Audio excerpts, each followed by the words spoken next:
As always, we want to get started with today's top crime stories.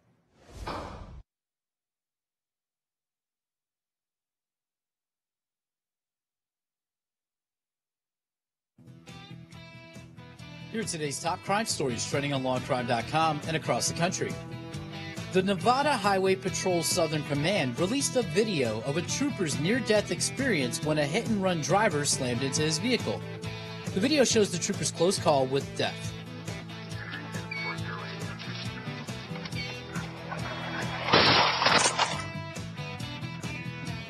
The hit-and-run driver was later located and issued several citations. The father of missing Iowa woman, Molly Tibbetts, believes his daughter was kidnapped by someone she knows. The 20-year-old University of Iowa student from Parkland, Iowa, went missing on July 18th and was last seen going for a jog before her disappearance. Her father, Rob Tibbetts, believes his daughter is with someone she knows, and he begs for her safe return. A reward of $277,000 is being offered for information on Molly's whereabouts. Video of Black Lives Matter activists crashing the wedding of an officer allegedly involved in the fatal shooting of Stephon Clark hit the internet this week. Clark was unarmed when he was shot 8 times by officers in his grandmother's backyard. The activist can be seen confronting the officers in video posted on social media. I just wonder if you started planning your wedding before you killed Stephon Clark or after, and how you've been sleeping since March 18th. And I know this is supposed to be the happiest day of your life. He will not have that opportunity ever. The investigation into Clark's killing is ongoing. Those were today's top crime stories. I'm Anthony Velez for Law and Crime.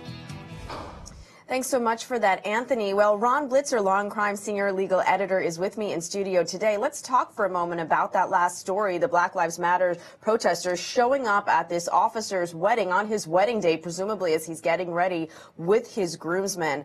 We know, obviously, when a police-involved shooting happened, when an unarmed black man is killed, there is a lot of tension, a lot of anger that rises up in those communities and beyond. But did this go too far, in your opinion, Ron?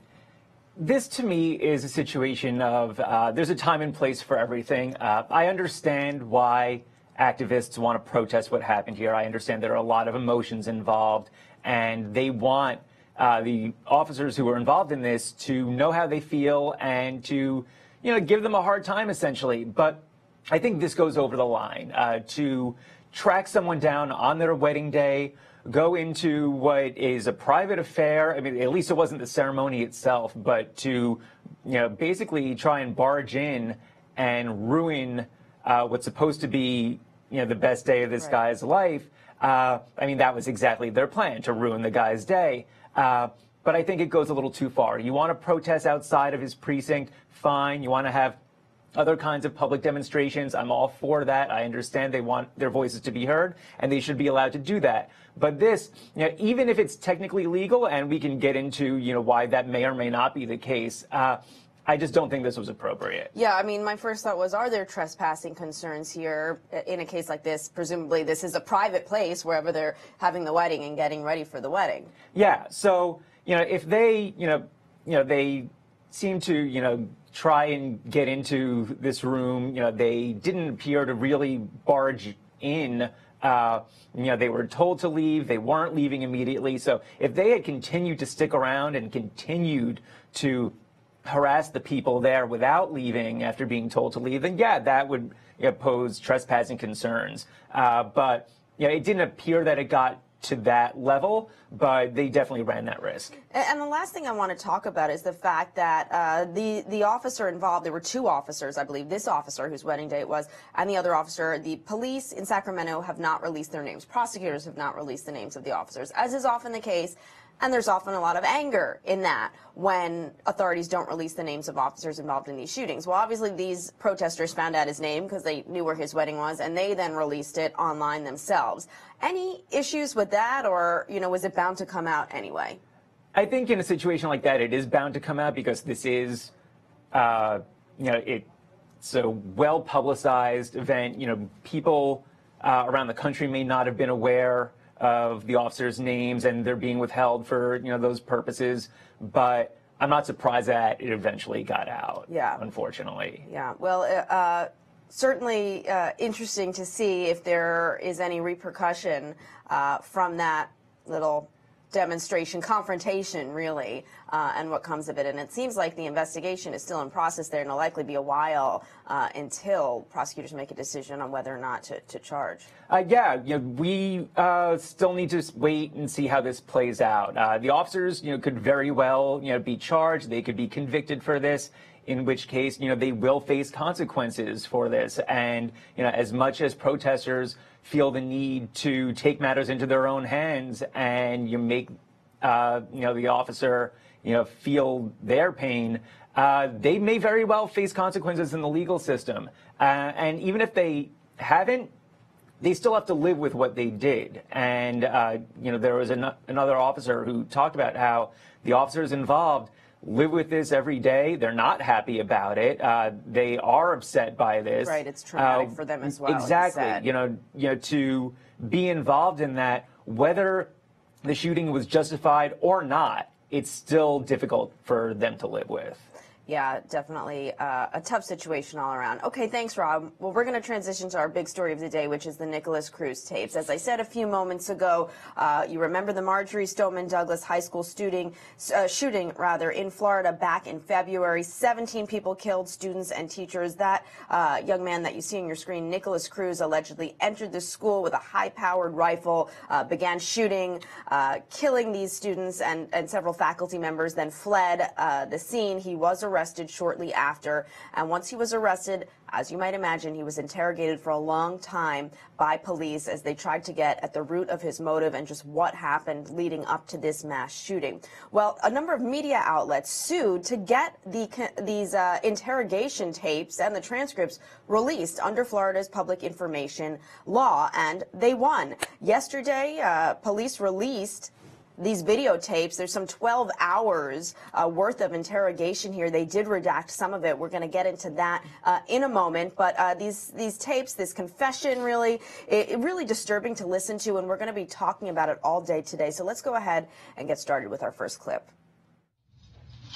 Well, there was just a snippet for you. You see Nicholas Cruz sitting there in a hospital gown, looking rather distraught. We're going to see much more of that today. But these tapes, as I mentioned, were redacted to show the part that's redacted is the part when Cruz talks about exactly what happened when he walked into the school and began shooting. So senior legal editor Ronn Blitzer here with me this morning. Why was it important for that part to be shielded? I know under the law, the substance of the confession is not supposed to come out before trial, right? Right. So, that is evidence that will come out later on.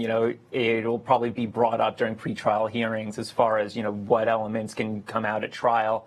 And, should this case go to trial, then the public will, eventually get some of the details regarding his actual confession. But for that to be made public in advance could pose some problems for an eventual trial. Potential jurors could hear this, and it could, sway them a little, one way or the other, and that could be problematic. Yeah, well, lots of interesting things to talk about today, including the judge's decision to even release the rest of this. As you saw in that little snippet, he's sitting there, he's holding his head in his hands. I think we're going to see a lot more of that as these tapes go on. We'll hear Cruz tell detectives how there were demons in his head who he alleges were telling him to do this, and he also talks about how he thought of shooting up a park in the weeks before, but ended up not. There's a lot of really interesting stuff that is going to come out of this tape. We're going to have all of it for you today right here on Law and Crime, so be sure to stay with us as we get into this today. Lots more to come. We're going to take a quick break, but we will be right back with much more of the Nicholas Cruz confession tapes. So there you see Florida school shooter Nicholas Cruz talking about some of his previous suicide attempts. He said he tried drinking a lot, taking some pills. Ronn Blitzer, Law and Crime senior legal editor, with me here in studio. So far, what can we glean from this, Ron? I know that the public defender, Cruz's lawyer, said that this confession, this statement shows that the system of mental health professionals, educators, and police failed to stop Cruz in the years leading up to the carnage. Can we say that that's true? I mean, we've only seen a small part, but I will say that this does seem to support the narrative that was going on soon after the shooting about how Nicholas Cruz was significantly troubled. He certainly appears to have serious mental health issues. He doesn't come off as an angry person who feels good about what he just did. He seems like he is, going through some of his own struggles right now, and he's describing how he's tried to kill himself in the past. He's talking about various drugs, prescription and otherwise, that he's used in the past. This is not the look of someone who is well by any stretch of the imagination. Yeah, let me ask you a question, just big picture, about the release of this tape. We were just talking about how some of it had to be redacted because the part where he talks about the actual shooting can only come out in trial. But are you surprised that the judge ruled to release the majority of this confession? Because not many cases where we actually see the tape of something like this come out before trial. Yeah, I mean, I think for something like this where it's gotten, such publicity, and this is something that is really in high demand and people want to know what went on here. I'm not surprised that some of it was released, and at the same time, I think it was the right call for the judge to keep out the most sensitive parts of it. Right. And it seems like she was mandated to, perhaps, under the law. Would this happen in any state where they would be able to release a tape, or was this specific to Florida? That I'm personally not sure about. Okay. I wouldn't be able to speak up about it. No worries. All right, Ron, thanks. We're going to take a quick break. Lots more to come today from Nicholas Cruz's confession tape with police, so stick around. Take a quick break. We'll be right back after this.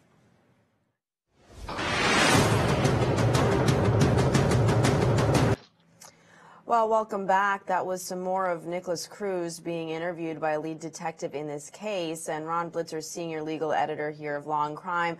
With me, we heard some more details about his background, some more disturbing details, shooting chickens, pellet guns, animals, when he's younger. Again, we see him put his hand in his head, and I don't know if that was the moment the officer had offered him water.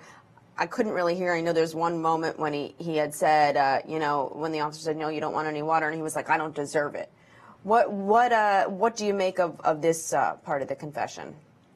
It's, going further to shed light on his background and, what led to this happening. You often hear of people who have committed horrible acts having a history of committing violent acts against animals, that always being a bad sign, that, if someone when they're young is killed hurting the neighborhood cat. Yeah, that is usually not a good sign.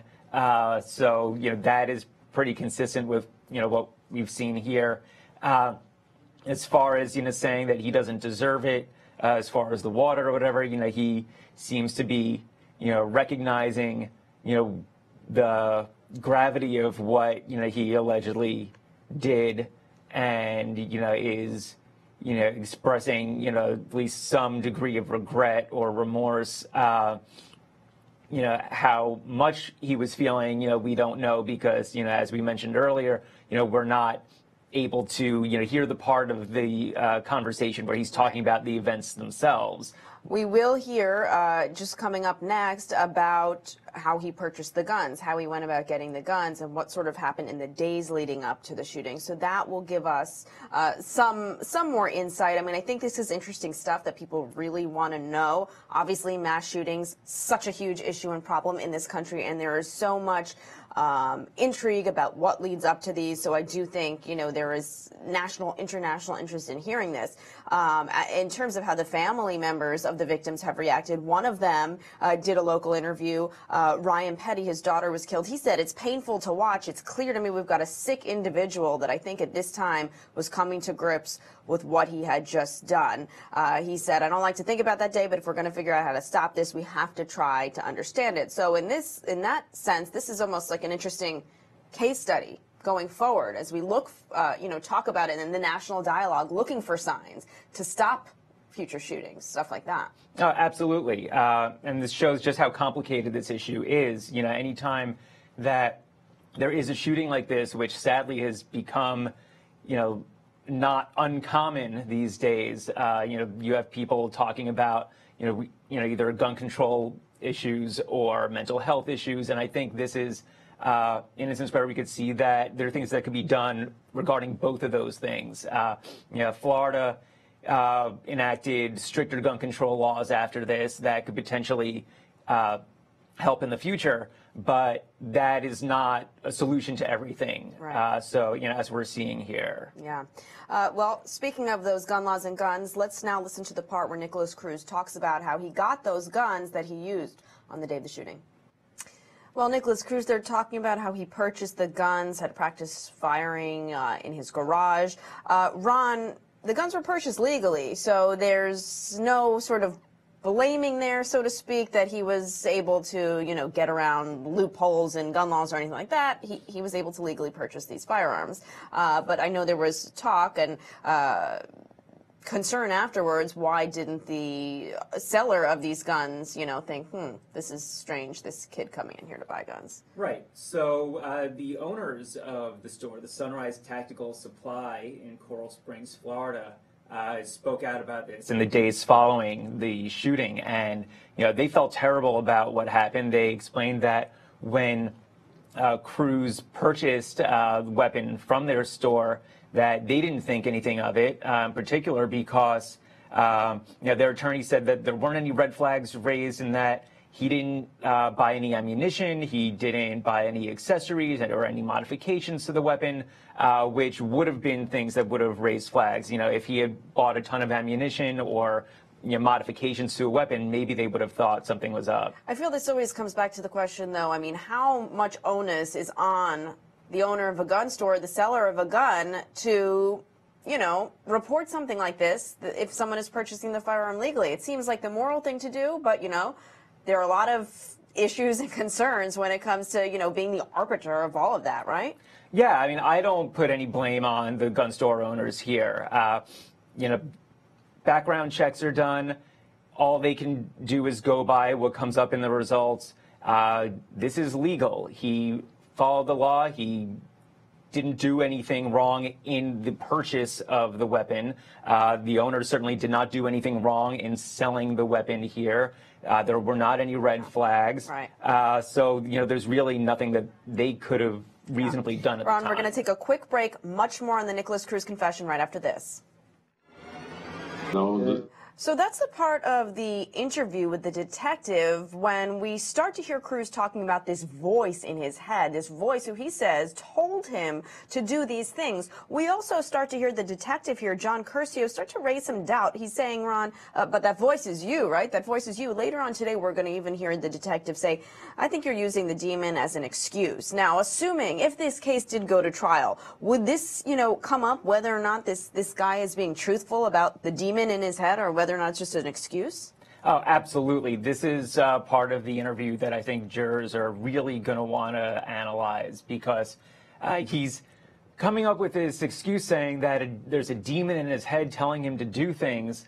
And, if you believe it, then you could say, oh, well, he's definitely got problems and he's not in control necessarily. And that could end up saving his life, because even if he's found guilty, he could escape the death penalty from that.